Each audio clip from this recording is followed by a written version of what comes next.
इसमें आप लोग का जो इंटरफेस है,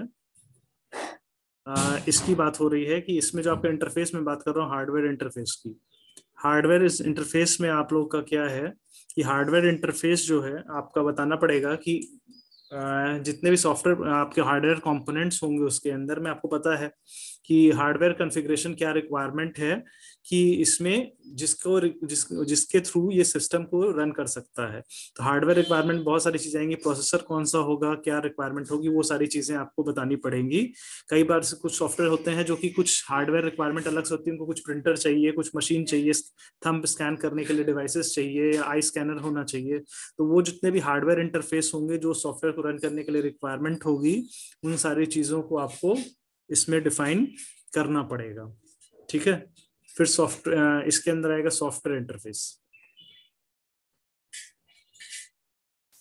सॉफ्टवेयर इंटरफेस में आपका आएगा कि specify the use of other required software product and interface with application system for each required software product. Example name, mnemonic, specification number, version number, source.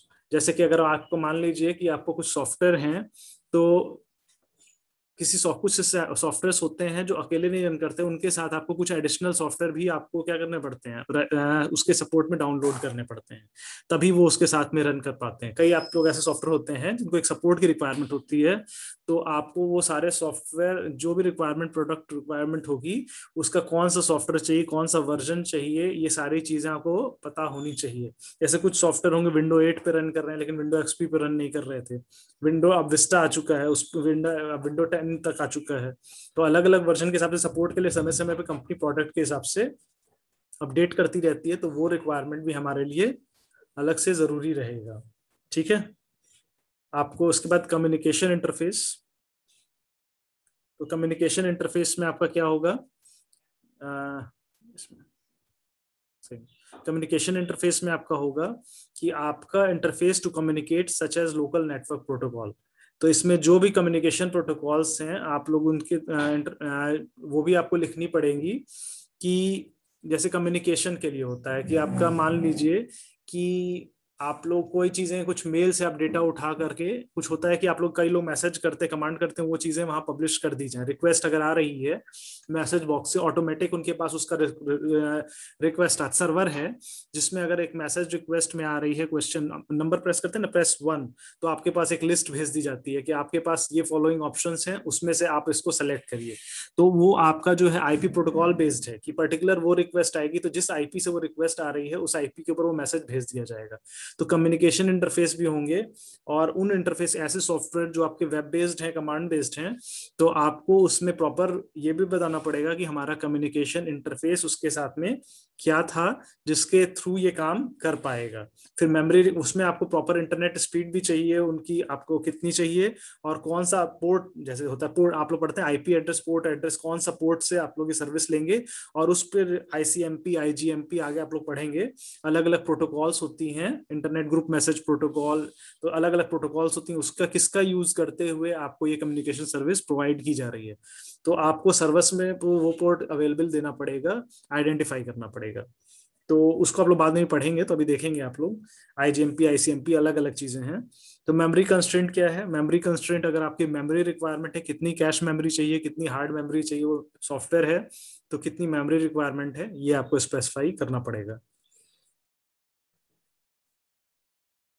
इसके बाद आपका ऑपरेशन में है, specify the normal and special operation required by the user such as कि various mode of operation in the user organisation. तो इसमें क्या होगा कि आपके यूजर के क्या मोड है, रीड मोड, राइट मोड, या आपका आर्काइव मोड में, ऐसे करके होता है ना आप लोग अलग अलग मोड, तो किस मोड में आपका ऑपरेशन हो सकता है। इस यूजर के पास चेंज का राइट होता है, कई जगह पे आप लोग केवल डेटा को रीड कर सकते हैं, कुछ यूजर के पास राइट होता है, एडमिनिस्ट्रेटर के पास होता है, वो अपडेट भी कर सकता है, मॉडिफाई भी कर सकता है। तो ये सारी चीजें होती हैं, ये सारी चीजें भी आप type of operations which can be perform by user, ये सारी चीजें और किस ऑपरेशन से आप लोग क्या कर सकते हैं, जैसे कि आप लोग बैंक के अंदर आप अपने स्टेटमेंट को विजुलाइज कर सकते हैं, उसको अपडेट नहीं कर सकते हैं अपने हिसाब से। तो वो राइट तो केवल आपका, अगर कोई मान लीजिए एटीएम से आपने कैश निकाला और एटीएम से पैसे नहीं निकले, अमाउंट डिडक्ट हो गया, तो ये गलती आप लोग उसमें कुछ एडिट नहीं कर सकते, वो आपको बैंक से ही अपडेट करवाना पड़ेगा।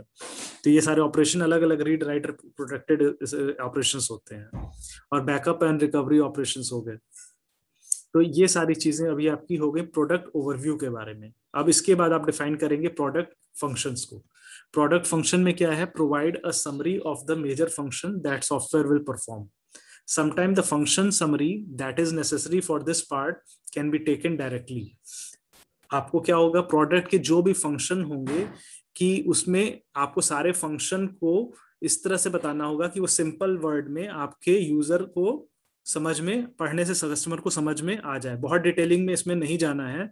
इसमें आपको क्या यूज करना है, टेक्सचुअल और ग्राफिकल मेथड यूज ज्यादा करना है to explain how different function are related with each other.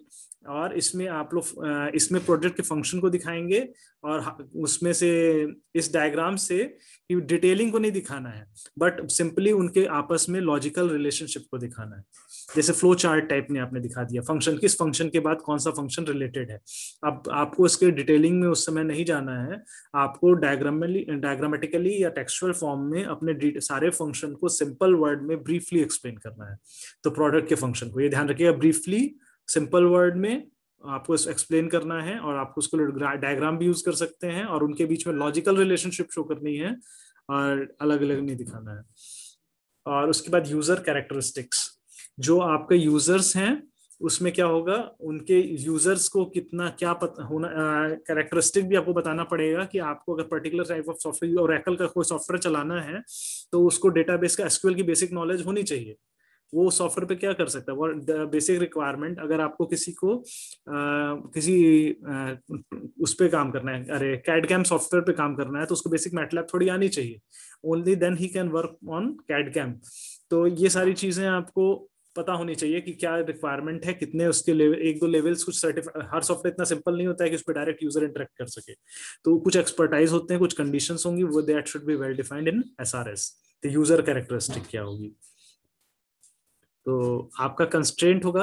अब उसमें कंस्ट्रेंट्स में क्या है कि आपका इसमें जो भी पॉलिसीज हैं उसको रेगुलेट करने वाली कुछ रूल्स रेगुलेशन होते हैं, और तो वो सारी जितने भी रेगुलेटरी आएंगी, वो सारी चीजें, रिलायबिलिटी के रिलेटेड रिक्वायरमेंट, ये सारी चीजें आपको लिखनी ही लिखनी है, अलग से होती है कंस्ट्रेंट कि क्या क्या होंगे। हमेशा आप लोग कहीं अपने सॉफ्टवेयर में देखते हैं लास्ट में डॉक्यूमेंट में काफी कुछ लिखा होता है, जो लीगल रीजंस होते हैं कि कोई अगर इसमें प्रोडक्ट में कुछ एरर आती है या इसकी वजह से कहाँ कहाँ रिस्पॉन्सिबिलिटी नहीं होगी। आप इस सॉफ्टवेयर को, आप लाइसेंस्ड यूजर है, अगर आप इस लाइसेंस को, आप वर्जन को कॉपी करके या कहीं पे इलीगल तरीके से यूज कर रहे हैं तो आप पे फाइन होगा। ये सारी चीजें लिखी होती हैं उसके अंदर कि कितने के साथ ही सपोर्ट करेगा, कितने कंडीशंस के ऊपर, या आप इसकी गारंटी नहीं है कि सॉफ्टवेयर क्रैश कर जाएगा, और इतना हैंडल, इतने डेटा के ऊपर क्लेम, जो सारी चीजें safety security related consideration, reliability related requirement, ये सारी चीजें आपको कंस्ट्रेंट्स में लिखनी है।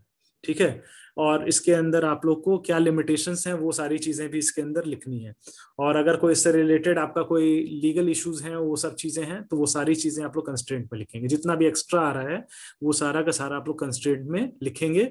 इस सॉफ्टवेयर को पैरेलल ऑपरेशंस तो इसमें सपोर्ट होता है, कैसे प्रोटेक्टेड है ये, मेनली आपको रिलायबिलिटी और सिक्योरिटी एंड मेंटेनेबिलिटी, तीन चीजों के कंस्ट्रेंट जो इसके अंदर हैं वो सारे के सारे आपको इसके अंदर लिखने पड़ेंगे। ठीक है, और इसके बाद आपका है एजम्पशन एंड डिपेंडेंसीज। तो इसमें आपका क्या है, जो आपका इसमें आपका that factor dot are not design constraint on the software, उसमें होते हैं कि इसमें क्या चीजें एक दूसरे से डिपेंडेंट है, कि specific operating system available of the software hardware design for software product. तो अगर मान लीजिए जो सॉफ्टवेयर जो रिक्वायरमेंट है और जिस चीजों में आप रिलेशनशिप सेट कर रहे हैं, हार्डवेयर सॉफ्टवेयर और सिस्टम सॉफ्टवेयर इंटरफेस, सबकी रिक्वायरमेंट डिपेंडेंसी एक दूसरे में शो कर रहे हैं, तो ये सारी चीजें आपको एक दूसरे से डिपेंडेंट है। हो सकता है वो प्लेटफॉर्म भी अंडर कंस्ट्रक्शन हो, कोई नया सिस्टम बन रहा हो, तो वो सारी चीजें आपको उनकी डिपेंडेंसी को क्लियर कट उसके अंदर एसआरएस में डिफाइन करना पड़ेगा, कि जो कि फाइनल आपके रिक्वायरमेंट को, आपके सॉफ्टवेयर प्रोडक्ट को अफेक्ट करती हैं या जो होनी चाहिए, और अगर उनमें कोई चेंज होता है कि जिसमें आप हार्डवेयर पे कोई रन करने वाले हैं, अपडेट होते हैं, तो वो आपको क्लियरली डिफाइन करना पड़ेगा कि किस किस पार्ट के लिए कौन सा पार्ट रिस्पॉन्सिबल है, और उसमें अगर अपडेशन होगा तो आपके में भी चेंज करना पड़ेगा। ठीक है।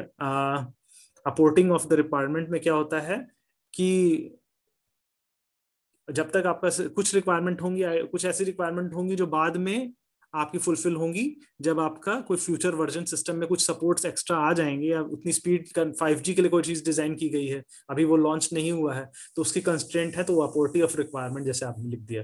तो ये सारी चीजें आपकी हैं। ठीक है, तो इतना था, इसको कर लेते हैं।